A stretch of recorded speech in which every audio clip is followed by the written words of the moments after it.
All right, welcome into this edition of the Gridiron Grubb podcast.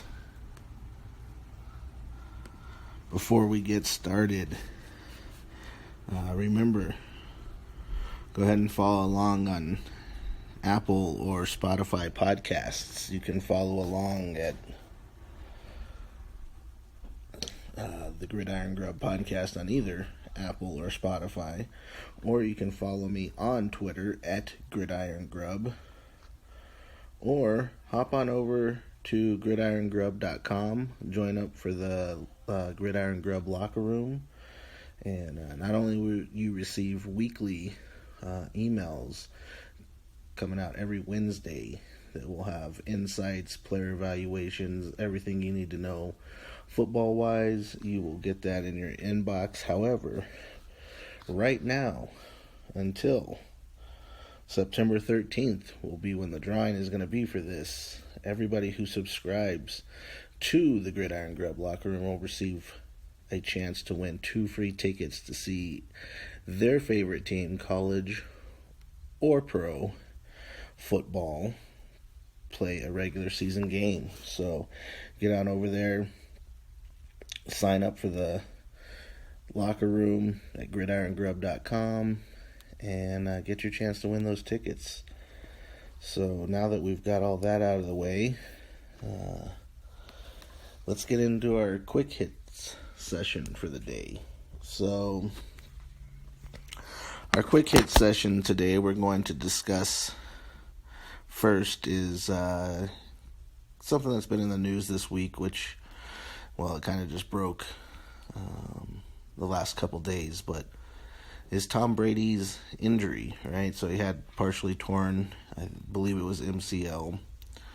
Everybody's making a big deal out of it because they didn't report it, and yes, that's part of the league rules, so, I'm sure there'll be a fine coming to Tampa Bay or something, but, at the end of the day, what's the difference? If they report it or not? They would have just reported Tom Brady has a knee injury or leg injury, just like they used to do at New England, right? So when this all went down in New England, right, Tom Brady was on the injury report every week. That's what they did. They just said, forget it. We'll just put him on the injury report every single week. And that way, when the league comes after us for anything, we can say, hey, we reported Tom had a knee and elbow, finger, wrist, and chest injuries. So they literally used to just do that at New England, right? And they still do it with New England players.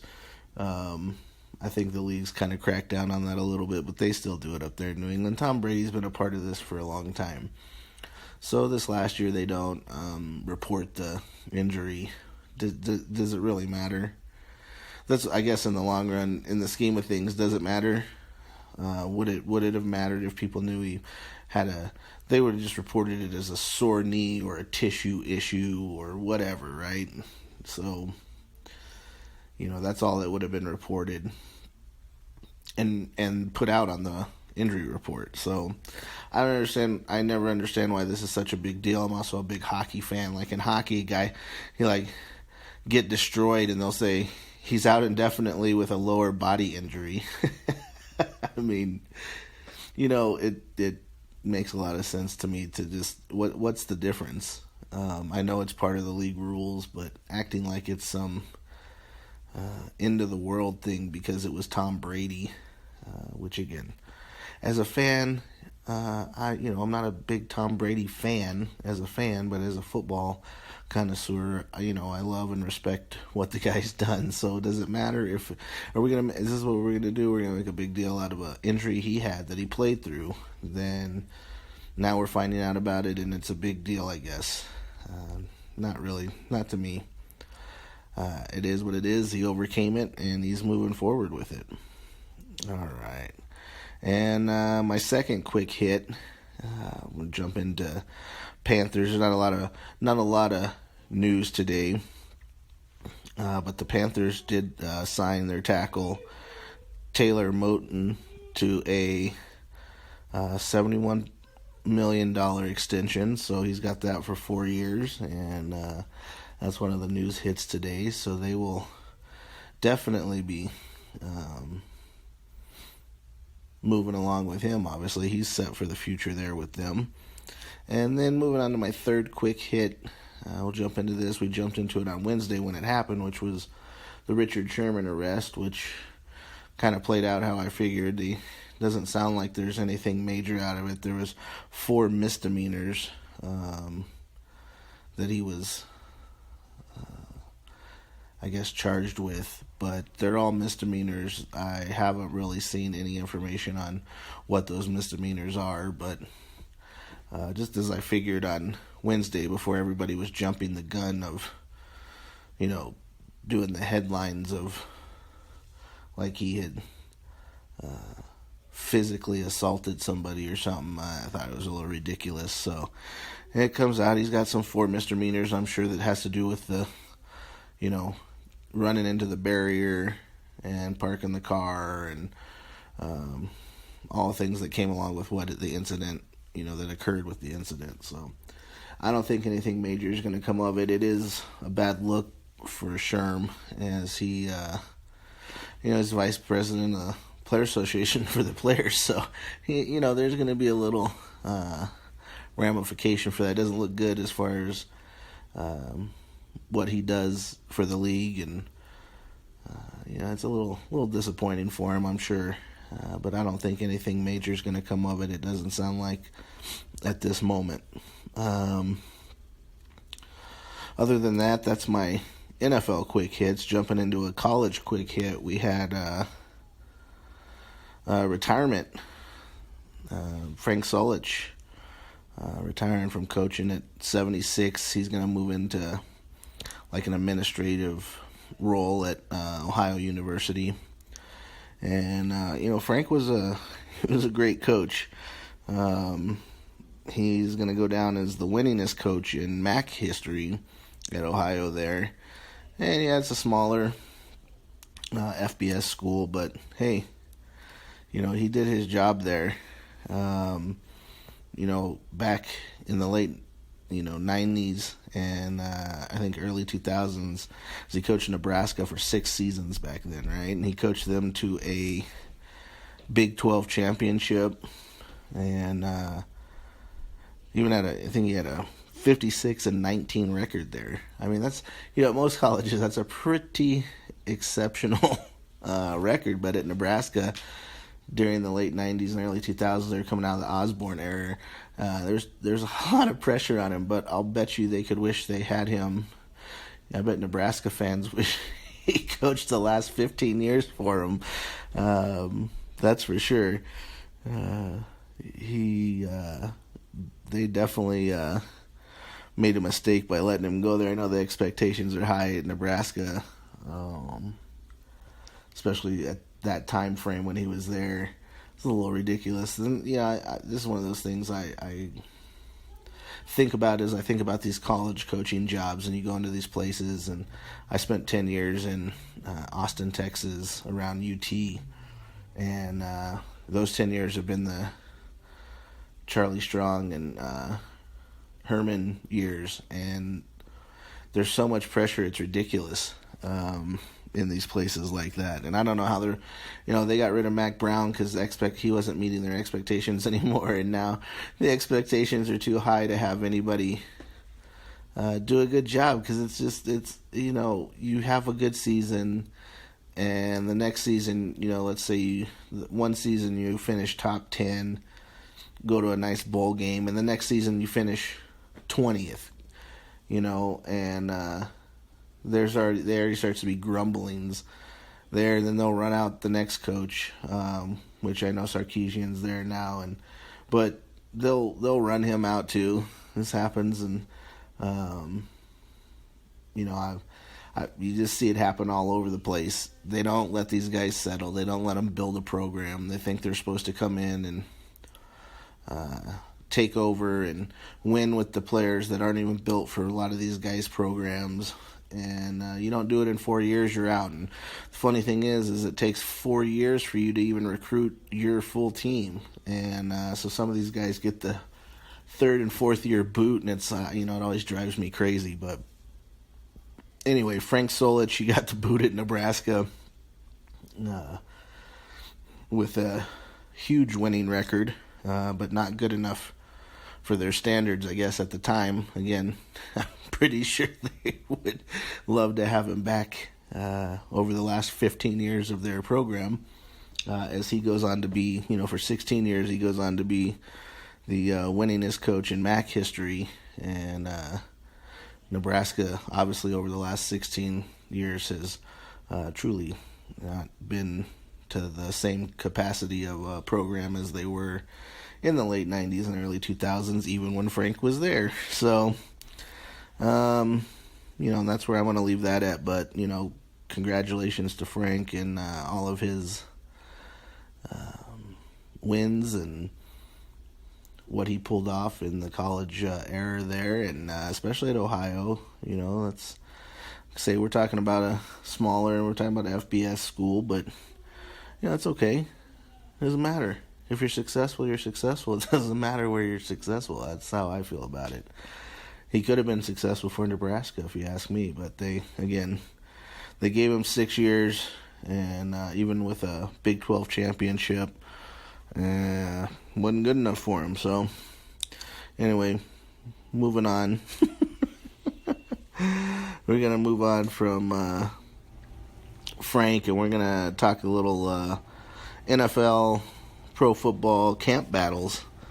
What we're looking at coming up here with camp. Obviously, we have camp starting this next week. They'll be starting, I think the Cowboys and Steelers start on the 21st, and the rest of the league on the 27th of July. So, obviously, by the end of next week, and the beginning of the following week, we'll have everybody going in the preseason camps. And we'll get some scrimmages in through August. But we're at that time. We're in the final weekend before it's go time, really. There'll be a little more news coming out, obviously, each week. We'll have some camp battles. But with this, I want to discuss first. I'm going to discuss a couple QB battles. And I'm going to jump into Chicago for my first QB battle, and with Justin Fields and Andy Dalton. And I know that Nagy has said earlier in the offseason that Dalton is their starting quarterback, and I understand that. And they had told Dalton, they coaxed him in there with you're going to be our starter, so they can't really take that back at this point. But I think that might happen as camp goes on, as our preseason camps go on. I just don't see how they can't let Fields have a chance. You draft a guy 11th overall to be your franchise quarterback, knowing that Dalton, you're going to have him for 1 or 2 seasons there. I understand everybody goes, they'll let him learn behind Dalton and all these things. I just, if his... The only thing that's going to hold this battle back from Fields getting on the field is where he's at mentally, as far as where he's at knowledgeable of the game, the play calling, the game, how does he command a game? And he struggled with some of that at Ohio State, where, again, I've talked about this before with him, is he would have like an amazing quarter, and then the next quarter it would be terrible, or he'd have an amazing half and the next half would be terrible, or he'd have a terrible half and then the next half was amazing, or he'd have a terrible game and then the next game was amazing. It's been a little inconsistent as far as those type of things. So is he able to manage a game? We'll find out. And do the Bears, while you have Andy Dalton there, they still got Foles on the roster at this point. We'll see how that goes. It's going to be tough. I think it's going to be tough for them to get rid of Foles because of his contract. I don't see anybody trading for that contract. If they release him, obviously they lose whatever money they have vested in him. So, I don't know what's going to happen there. So, do you take the chance now? Do you say, well, we've got this money wrapped up in Foles, and we've got Dalton on the roster. I could totally see a Fields situation, kind of like Tua's situation last year in Miami, where these guys come in, and Fields, I could see him starting out the season. He struggles a little bit here and there in games. You let him try to pull through it. If he doesn't, you throw in Dalton. And you get later in the season, if the Bears are competitive, kind of like the Dolphins were last year, where they had playoff hopes going into towards the end of the season, and Fields comes out and has one of those games like he had at Ohio State where he's struggling. You could throw Dalton in there. It's not a big deal. I think people make too much of that. If a kid's struggling, especially these first-year starters, everybody used to complain, you throw them in there and they struggle and they lose their confidence and it ruins them. So then these coaches, like in Miami, they did the opposite last year. And instead of letting Tua have just a total mental breakdown struggle, they threw in Fitzmagic and won a couple games, and kept themselves in playoff contention. That might happen with the Bears this season. I just don't see how. I understand Dalton's the more seasoned vet, obviously, and you got a rookie competing against him. I just see Fields being able to, with his skill set, get more snaps there in preseason camp, and then as he plays, in preseason games, I think he could really prove himself. So we'll see if that happens. I don't know if Dalton can hold on to that. I don't see why they wouldn't roll with Fields, but you never know. And I know Nagy said Dalton's the starter, but I think Fields could actually win that battle. And he's got the skill to do it. It's about his consistency and his mindset. And if those don't reach where they need to be, then Dalton will be the quarterback. But I think if Fields can get himself mentally working and mentally prepared, I think he wins that battle. So I'm going to leave it at that with those two, and I'm going to move into New Orleans territory, where you're going to have this is what's interesting to me. I don't know how they're going to do this with Winston and Taysom Hill. How do they? I guess my big question is, how do they figure out who is the quarterback? And I know Taysom, right? He comes in, he brings this. He's almost like a wildcat quarterback, except for he does have actual quarterback skills. And I think that's worked best for the Saints. I know he played last year when Breeze was hurt, and it went well for him. I guess my question is, how long can it go well for him when that's all teams are preparing for? You just don't know. You really don't know. Now, he is the dual threat quarterback.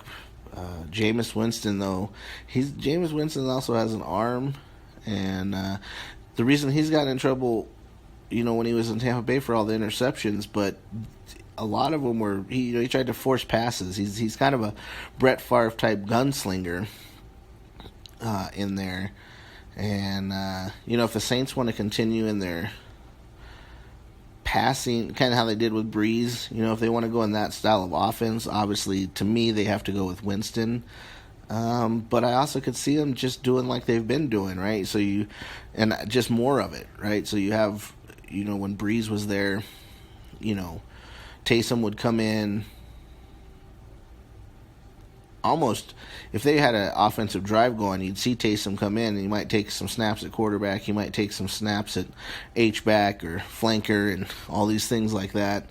But I think they can continue with that pattern. And then, here you go again, you got this situation like we just talked about, right? So let's say Taysom's struggling or Winston's struggling, they can put one or the other in and kind of change the dynamic of the game, right? So if Taysom's kind of struggling, you put Winston out there and you go into this more traditional kind of West Coast style offense that can be run.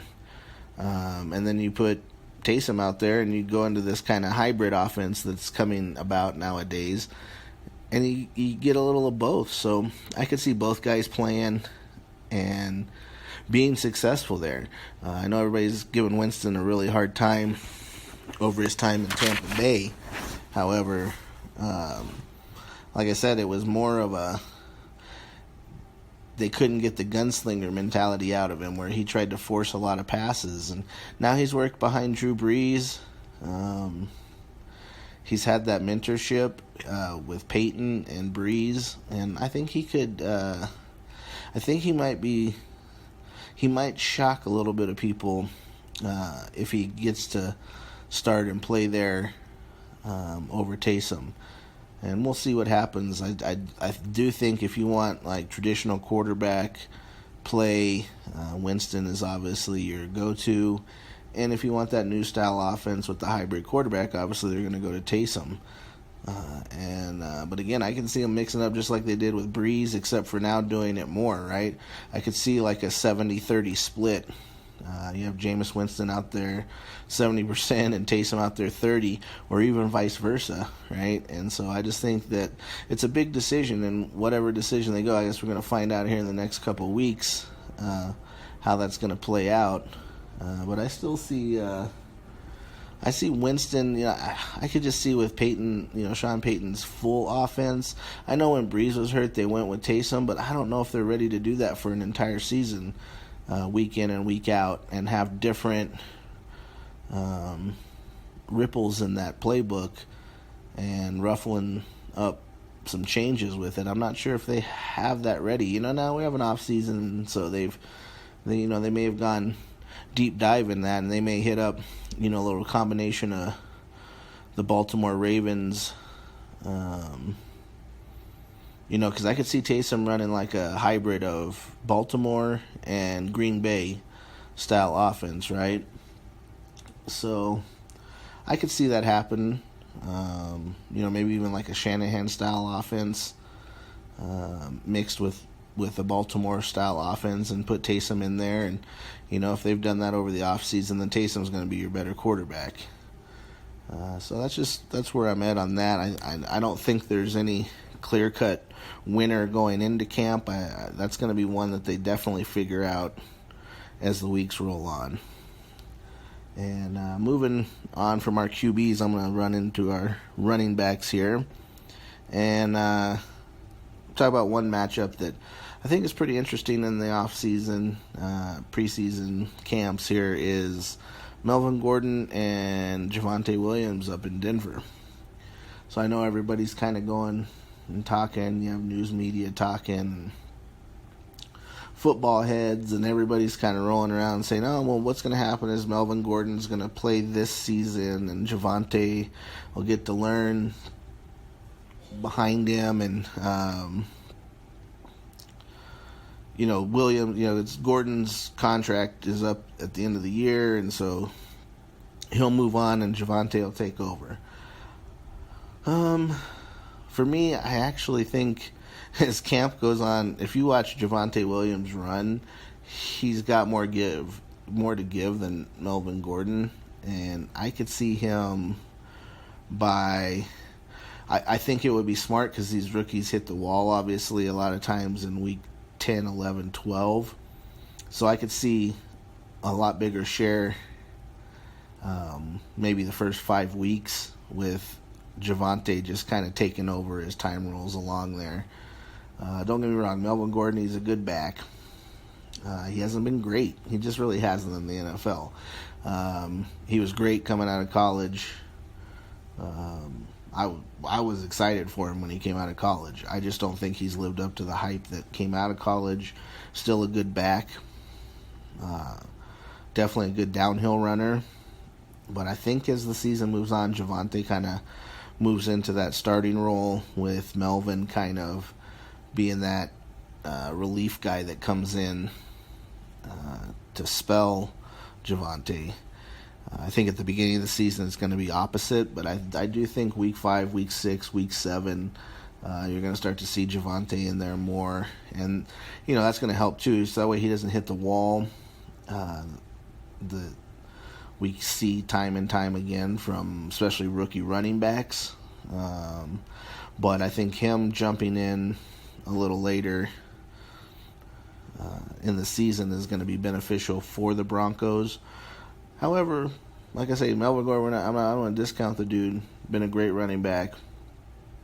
I just think he had a lot of high expectation coming out of college, and he just didn't quite meet that at San Diego, and now Los Angeles. But when he was there, it was San Diego. So I think he holds his spot for the beginning of the season. But like I said, I think Javonte moves in more and more towards the end of the season, middle of the season.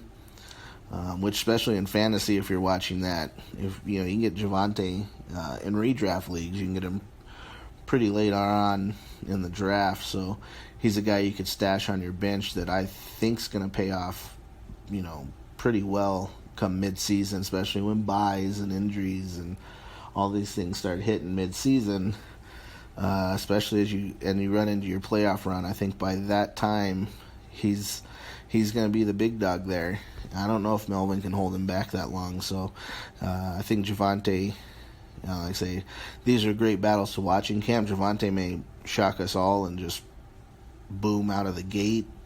I just don't think that's the right thing to do for the Broncos. If he does, even if he shows the skill level and knowledge of the playbook and pass protection and all the things that come along with being the full-time back, I just think I think it's smart of them to work him in slowly over the season and then just let it, as mid-season and late season he starts taking over as the workhorse there. I could see that being the best option. So, moving on I'm going to just do one running back pair. That was my running back watch for now. As we move forward into camp, we'll have more things we'll be talking about and watching. Now I'm going to move into in camp. Now this isn't a battle, but this is a rookie wide receiver. A Wookiee. Star Wars. Anyway, this is a rookie wide receiver that I just think I'm ready to, and it's kind of really excited to watch in camp, and that's Frank Darby. And I've talked about him before in fantasy football, especially for dynasty leagues. I really think he's going to be the steal of the year in dynasty leagues. Now I know they have Gage there at Atlanta, and everybody's kind of on board with him. He was a 6th-round pick too, by the way. So Frank Darby, 6th-round pick, and Gage is a 6th-round pick. But just watch out for Frank Darby. I've been saying this all offseason. The dude was, he was a top 5 receiver in college, playing at a Power 5 school. It's not like he was, so to slip to 6th, and there, everybody talked about his catch radius. So whatever, all that's over. It's done. He's in the league. And I'm telling you right now, this kid has the swag. He's got swag, and he's gonna come. I'm excited to watch him in camp. I'm excited to see what he does. And regardless, I think they're in Atlanta with his skill set, he could even come in and play the slot. I mean, the way these offenses work now in the NFL, they're so dynamic. They move the receivers all over the field. So it's a rarity to see guys, just stay on the outside now. They move them all around. Look at it.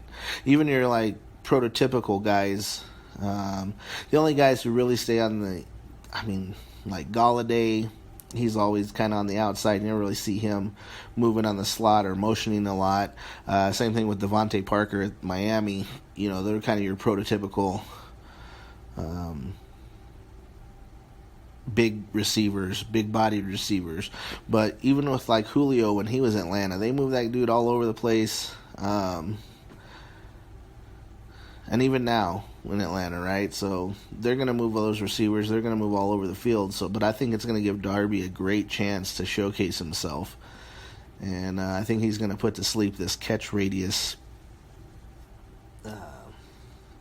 knock on him that had him slide all the way down the. We're talking about a top 5 college receiver. I don't even know what number he was drafted as far as receiver. But if you're drafted in the 6th round at receiver, there's been plenty of other receivers drafted before you at that point. and I think he's going to come out with a chip on his shoulder. Go watch his highlights. Go watch some Arizona State highlights. Watch him. I don't know how you want to talk about even the Senior Bowl. We're talking about like catch radius. I'm watching him use a pretty decent catch radius in the Senior Bowl. Watch him at Arizona State.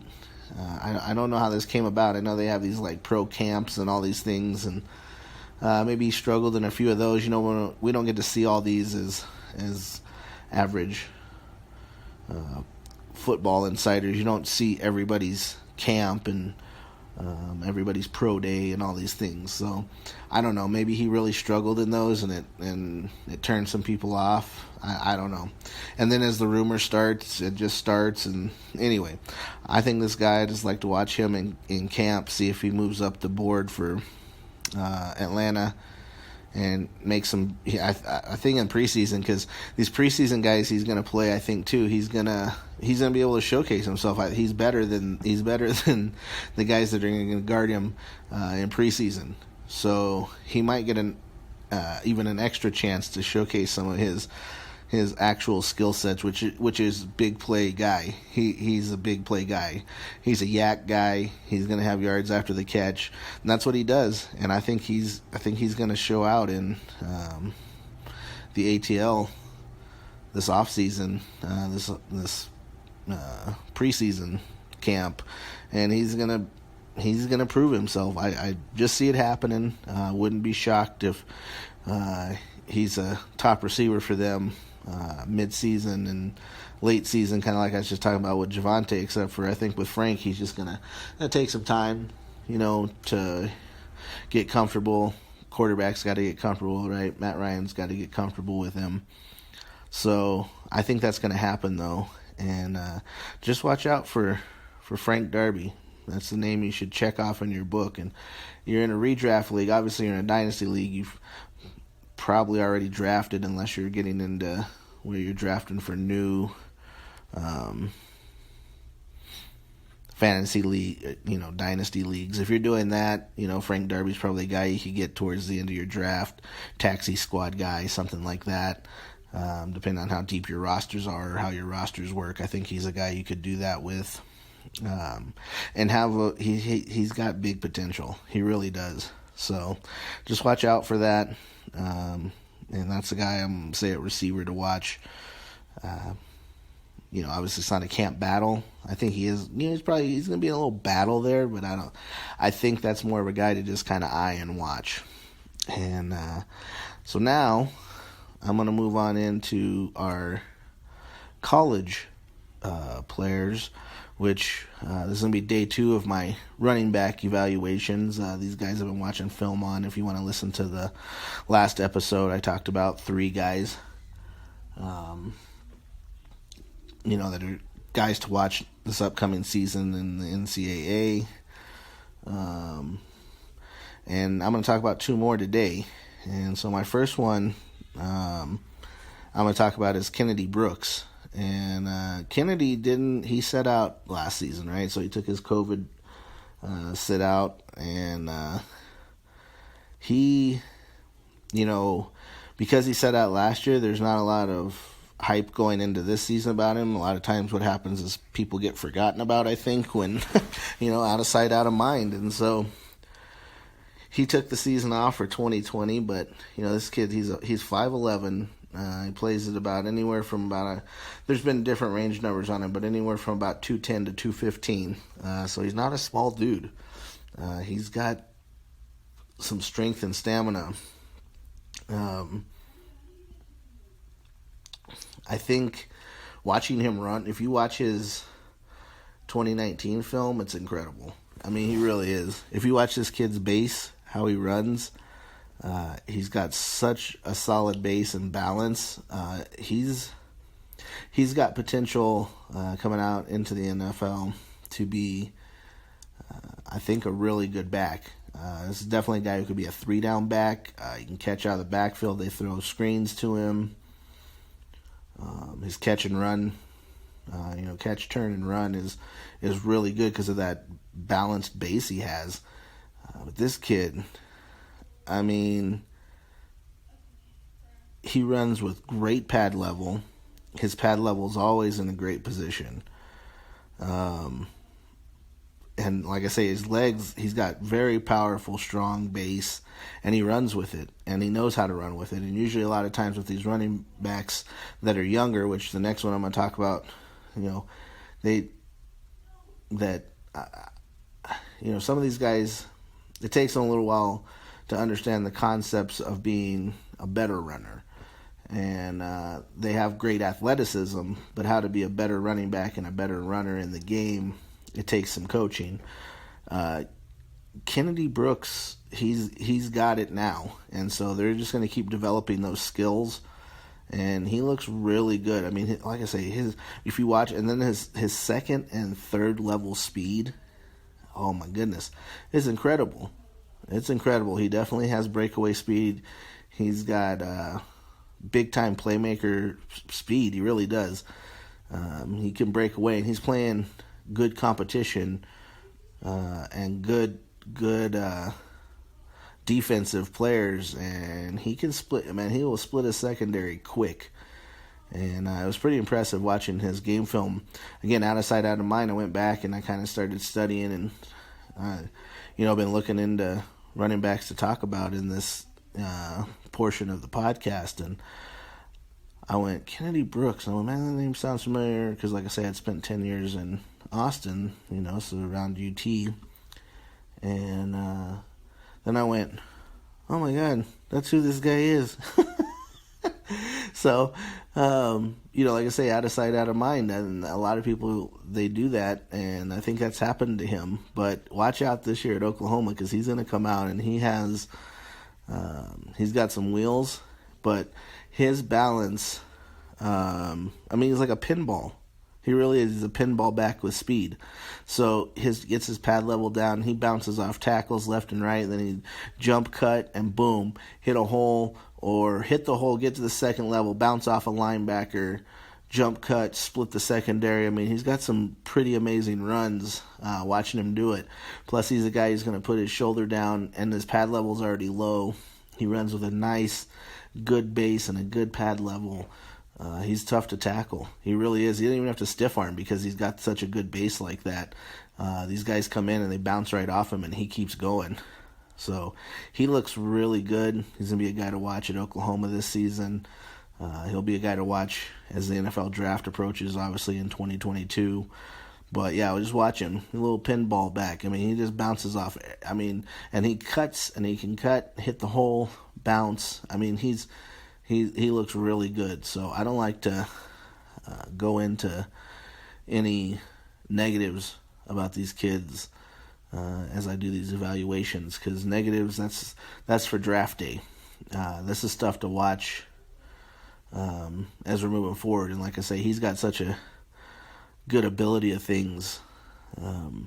Just watch him. I think he's going to be special at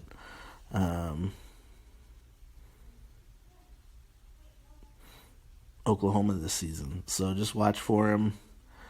And it's Oklahoma, so they'll have some national televised games you'll get to see. So put them on and watch them.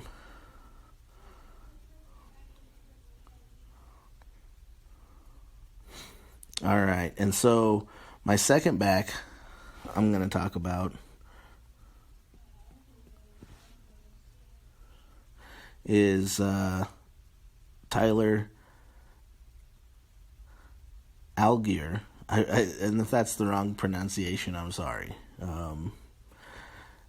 I watched film on him, and I've heard his name said 100 times, but now I'm here in the moment, and I don't know. Again, I'm not perfect. Anyway, out of BYU, 5'11", 220. Kids just, it was funny because his freshman year, 2019, he played linebacker. So this is, however, in high school he was a running back, but for some reason at BYU his first year he was playing linebacker. Well, last year they moved him to running back, which I guess I would be his natural position. I'm not sure why he was at linebacker freshman year, but anyway, this kid he's solid. has really great patience. He really does. You'll watch him, and I talked about one of the running backs the other day having that Le'Veon Bell type patience in the hole where you get up behind the lineman and stick his hand on the lineman's back or hip and just let him lead the way through a hole, and then he hits that hole and he'll hit it strong. He really does. He's got a good step in there. And he really does. I was really shocked because, again, I know he played running back in high school, but to come in and play linebacker one year and then come out last year and have the amazing year that he had last year at running back is really impressive.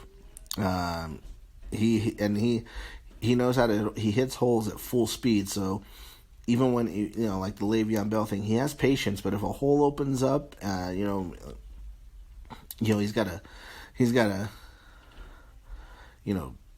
26 counter or something he's coming into, and he's going to hit that 6 hole. If that hole opens up, he hits it. Like I say, he can be patient if there's no hole, he can be patient and wait for that hole to open.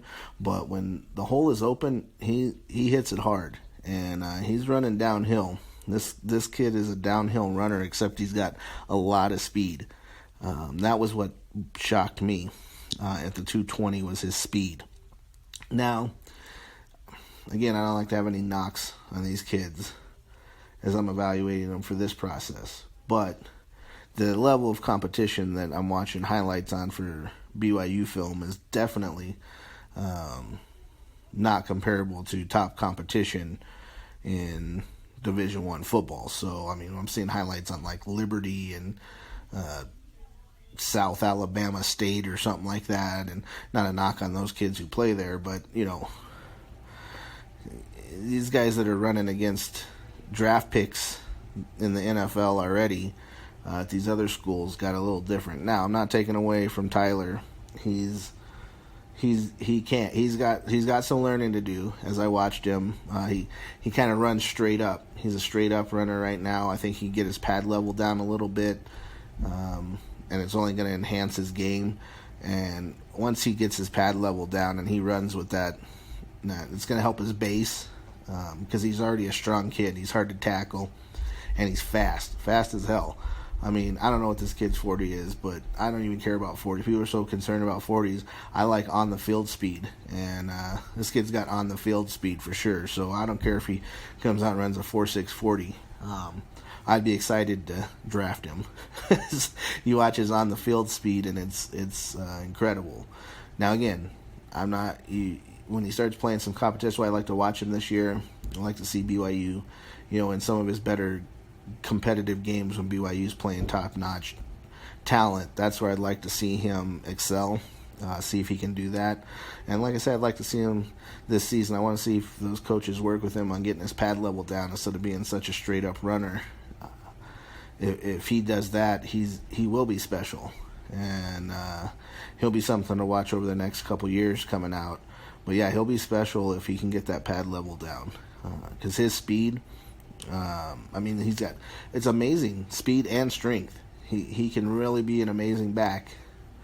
Like I say, he's young, so he's got some things to pick up in his game and work on, but he's got the speed and strength to be something special on the next level as well. And he can do it.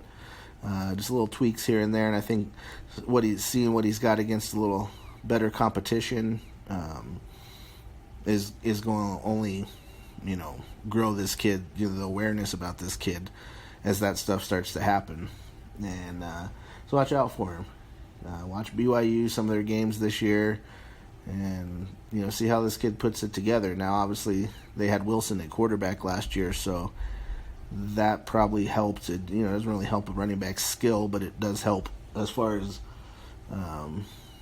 if guys are hitting play action passes and all these things. It does help a back. So if you have a really good quarterback who obviously went in the top of the NFL draft this year, he's got skill sets that help linemen and running backs open up gaps and hit next levels, get to the second level. You got linebackers freezing and not doing their assignments as they have been fooled on play action passes, so they don't step up in the gap as soon as they should, things like that. But I think that Tyler is just going to have a really good season this year. He's be fun to watch, and I would like to see where he kind of moves up from here. Again, his freshman year he's playing linebacker. Now his sophomore year he went to running back, and we'll see where he goes this year. And if he decides to stay another year at BYU and develop, we'll see how that goes this year. If he develops into a back this year, I could see the kid stepping out and taking the cash the next season. But I could also see him staying in college if he needs to work on those skill sets. But as a running back, I could definitely see him jump into the league. But yeah, he's definitely going to be somebody to watch this season, especially with the way he runs. It's actually incredible. I was really, really, really highly impressed with what I saw from him. Say there was a few little, I like to see him run with a little more base and pad level down because he's so strong now. Nobody's tackling him, but in the NFL, you get to that next level, you gotta have more of a balanced base going, and I think he'll get that worked on, and I think he'll be something impressive. So he's somebody to really watch this season as he gets going. So now I'm going to move on to my final thoughts. And my final thoughts today are, I'm just going to mention a song. It's called Lift Every Voice and Sing. And I'm just going to say that song. It's just a song. And it represents something special for a lot of people. I don't think people have to knock it. And I don't think people have to get all bent out of shape and get political and do all the things that come along with it. Just relax. Just relax. So, I'm just going to leave this hint with the song. If the NFL wants to have it played or sang before a game, it's okay. It's their right. Just relax. Stop being so uptight about everything. There's so much more in life to be concerned about if you want to be concerned about stuff. But why not just live a happy life? Let the NFL go about their business. Quit pretending you don't have to like football because something you disagree with a song they're going to sing before the game. I mean, come on. Give me a break. It's a song. It represents the heart and soul of some people. And it's okay to be sung before the NFL games. Just relax. I mean, don't let yourself be so uptight that a song before a football game gets you bent out of shape. And that's where I'm going to leave that at. And other than that, we are coming to the end of this episode. And I would like to say, don't forget, follow me on Spotify and Apple Podcasts, and follow me at Gridiron Grubb on Twitter. And don't forget to get over to the gridirongrub.com. Get into the Gridiron Grubb locker room. Get yourself a chance to win 2 tickets. Not only will you get extraordinary in-season insights on players, games, everything you need to know to make better plays for all of your football. You're gonna get 2 chances to see a chance to see your team play. You get 2 tickets. That's on there. So get over there and get yourself a chance to win those. Other than that, you guys all have a great day, great evening, great weekend. We'll see you next time.